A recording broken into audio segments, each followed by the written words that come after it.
l'édition de l'emploi prend donc le relais. Bonjour à tous. Parcs et jardins font partie de nos paysages, qu'ils soient publics ou privés. Certains constituent d'ailleurs de véritables petits chefs-d'œuvre et on les doit au talent des paysagistes. Quelles sont les formations et les écoles de la région qui préparent à cette palette de métiers? C'est ce que nous allons voir avec Régis Capard, qui est paysagiste et président de l'Union nationale des entrepreneurs du paysage pour le Nord-Est. Bonjour, merci d'être avec nous. Bonjour. Alors, tout d'abord, paysagiste, c'est un métier qui a plusieurs facettes. Je vous laisse nous les dépeindre. Tout à fait. Un paysagiste aujourd'hui n'est pas un simple jardinier, mais un concepteur de parcs et jardins, de jardins privés. Il est concepteur par la réalisation de plans en DAO, CAO, mais on le retrouve également sur le terrain pour la réalisation des chantiers. On le retrouve également en tant qu'ingénieur ou DPLG, architecte DPLG. Donc là, il étudie non plus des petits jardins ou des petits parcs, mais des grands ensembles. D'accord.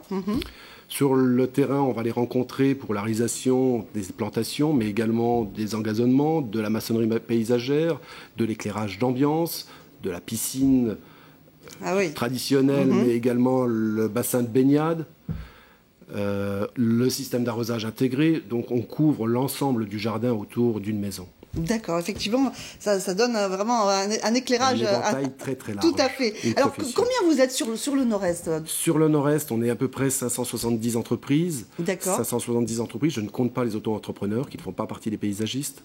D'accord. Simplement des entreprises affiliées à la MSA, la Mutualité Sociale Agricole. D'accord. Alors, quelles sont les formations qui préparent à ce métier de paysagiste dans tout son rayonnement? C'est vrai qu'aujourd'hui, le paysagiste est un métier à part entière. Nous avons 2 centres de formation, qui est l'école de Reville-aux-Chênes, l'école d'horticulture et de paysage de Reville-aux-Chênes, l'école de Courcelles-Chaussy, qui comporte un CFA, un CFPPA et un lycée agricole et paysage. Les formations aujourd'hui, on part du CAP, Bac Pro, BTS, licence, master, ingénieur, architecte DPLG. On couvre l'ensemble de la formation. D'accord, très bien. Vous restez avec nous. Rencontre à présent avec un paysagiste urbaniste aussi passionné que passionnant. Marc Lechien est connu pour ses très nombreux ouvrages, comme le guide des parcs et jardins en Champagne-Ardenne. Il travaille à la restauration de jardins anciens, mais pas seulement. Il lui arrive aussi de réaliser des créations contemporaines et aussi d'apporter sa petite graine chez des particuliers. Pour lui, chaque jardin a sa propre histoire et aujourd'hui, elle vous est contée par Malika Boudiba et Bruno Courteau. Nous sommes à Sampigny, au château Raymond Poincaré. Il ne posait pas de problème technique, lui, il était bien dans son... D'accord. Le jardin est toujours en cours de restauration, une mission confiée à Marc Lechien, paysagiste spécialisé, entre autres, dans les jardins anciens protégés au titre des monuments historiques. Il faut essayer de savoir ce qui s'est passé sur ces lieux-là. Il y a souvent des gens qui nous ont précédés, qui ont eu des bonnes idées, donc pourquoi les remettre en question? Et ça, c'est effectivement une petite enquête policière qu'il faut réaliser dans les documents qu'on a parfois sous la main, parfois pas du tout. On ne restaure pas ce jardin de n'importe quelle manière, suivant les espèces végétales qui sont à la mode aujourd'hui. Non, on essaye de retrouver les espèces qui étaient celles de l'époque de Poincaré dans les années 10, les années 20. Donc c'est vraiment à ce titre que M. Lechien, toute sa connaissance a lieu d'être. On ne pourrait pas faire ce travail de réhabilitation sans son appui scientifique.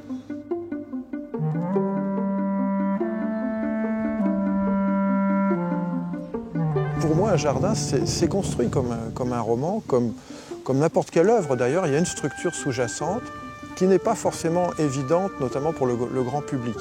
Au-delà d'un massif de fleurs, au-delà d'un joli mobilier, il y a des perspectives, il y a des allées qui sont courbes pour nous créer des surprises. Enfin, tout est conçu avec une réflexion préalable qui est très importante.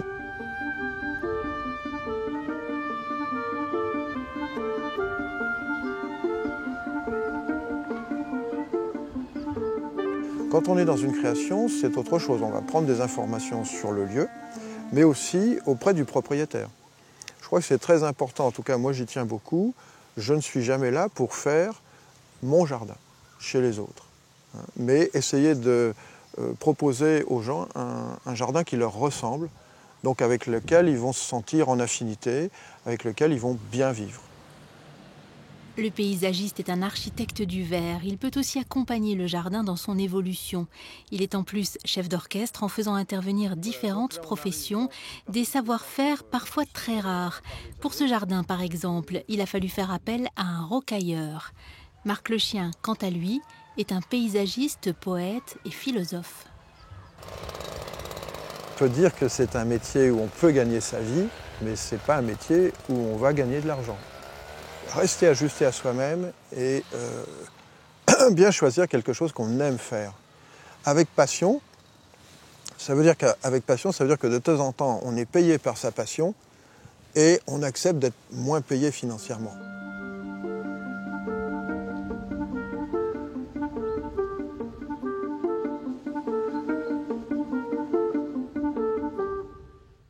Voilà, un très beau sujet. Pour vous, quel est l'avenir de cette profession ? Une profession qui a un avenir encore très important. On remarque que beaucoup de jeunes s'inscrivent dans les collèges et lycées pour devenir paysagistes. C'est sûr que c'est un métier de passion, comme disait Marc Lechien, un métier de passion. Il faut aimer. On travaille sous toutes les conditions climatiques possibles, du froid, mais également sous le soleil à 35 degrés en Lorraine. Donc il y a de l'avenir. On pourra les rencontrer sur le terrain, bien sûr, mais également dans les bureaux d'études, voire dans les villes, dans les services techniques des villes, où ils pourront préparer, aménager des massifs floraux qu'on retrouvera dans les parcs. Vous voulez un petit peu changer quand même l'image du paysagiste ? L'image du paysagiste, longtemps elle a été le simple jardinier. Aujourd'hui on recherche un paysagiste pour une conception, donc une réalisation de haute gamme, de la qualité dans les jardins, non plus le simple gravillon qu'on épandait autour des maisons ou pour réaliser l'entrée de garage, mais aujourd'hui des dallages, des pavages, quelque chose de haute qualité. Alors quels sont les débouchés pour ces jeunes qui sortent de ces formations ? Aujourd'hui nous avons bien sûr les entreprises du paysage qui embauchent, les villes qui embauchent, les services techniques. On les retrouvera également dans les centres de formation, parce qu'on a besoin de former nos jeunes de demain. Oui. Donc il y a encore une large gamme. Et ils vont travailler où ? Principalement en Lorraine, on va dire, mais nous sommes proches des pays frontaliers et ils vont s'évader vers certains pays. D'accord. Un mot peut-être sur les salaires, justement, la transition est vite trouvée. Alors, comme disait Marc Lechien, un métier qui est très difficile. Si on prend la difficulté rencontrée sur le terrain et le salaire qui est à l'extrémité, il y a une grosse différence. Un métier, je ne vais pas dire mal payé, mais... Oui, il faut en retirer de la passion et du plaisir, ce qui était dit effectivement dans le reportage. Juste un mot, le village des métiers et de la formation va avoir lieu à Nancy, on va en parler dans un instant.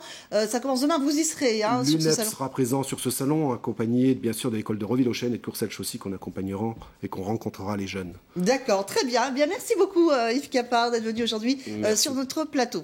Place à présent à nos offres d'emploi avec Pôle emploi.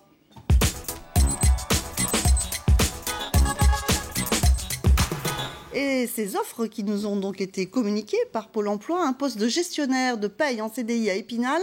Vous travaillerez dans un important cabinet d'expertise comptable. Vous interviendrez auprès d'une clientèle de TPE, PME, d'artisans. Une expérience de 2 ans est exigée, ainsi qu'une formation Bac+2 en comptabilité. Chargé du personnel, votre salaire sera de 19 500 à 24 700 € par an.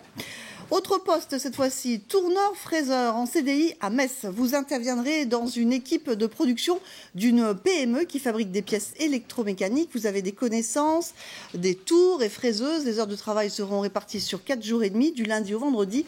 Les débutants sont acceptés. Une formation CAP, BEP est exigée et votre salaire sera de 9,53 € par heure, plus à négocier selon votre expérience. Et si vous êtes intéressé par ces postes, vous pouvez faire acte de candidature sur le www.pôle-emploi.fr.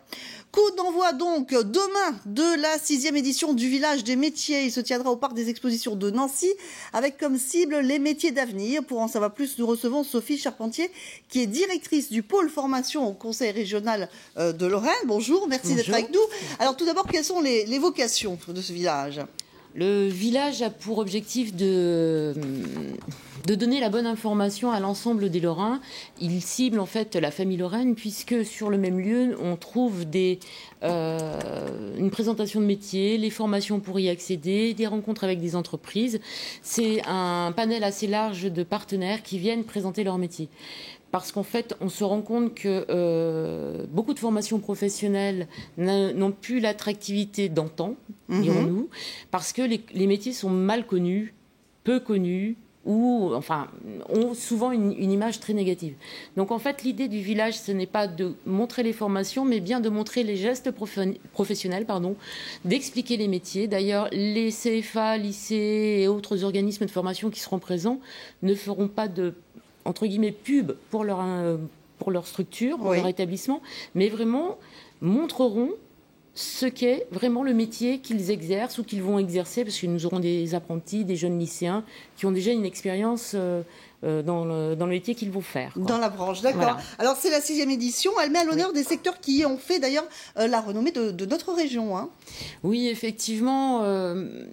Soyons clairs, le village n'a pas pour objectif de présenter tous les métiers, mais vraiment les métiers en tension, comme des métiers dans la métallerie qui ne sont plus les métiers il y a quelques années, dirons-nous, pour ne pas donner de date, et qui permettent en fait aujourd'hui de trouver des emplois aux jeunes. Et actuellement, on met en place des formations qui permettent d'accéder à l'emploi alors qu'on n'a pas de jeunes qui se présentent pour occuper ces emplois qui pourtant sont propres, qui ne sont plus, on n'est plus en bleu, tout sale, etc. Donc c'est vraiment casser l'ancienne image, reconstruire la nouvelle pour permettre à ces jeunes ou moins jeunes, parce qu'il ne faut pas oublier qu'on se forme tout au long de la vie. Bien sûr. On ne rentre plus aujourd'hui à 16 ans dans un métier jusqu'à la retraite. Bien évidemment.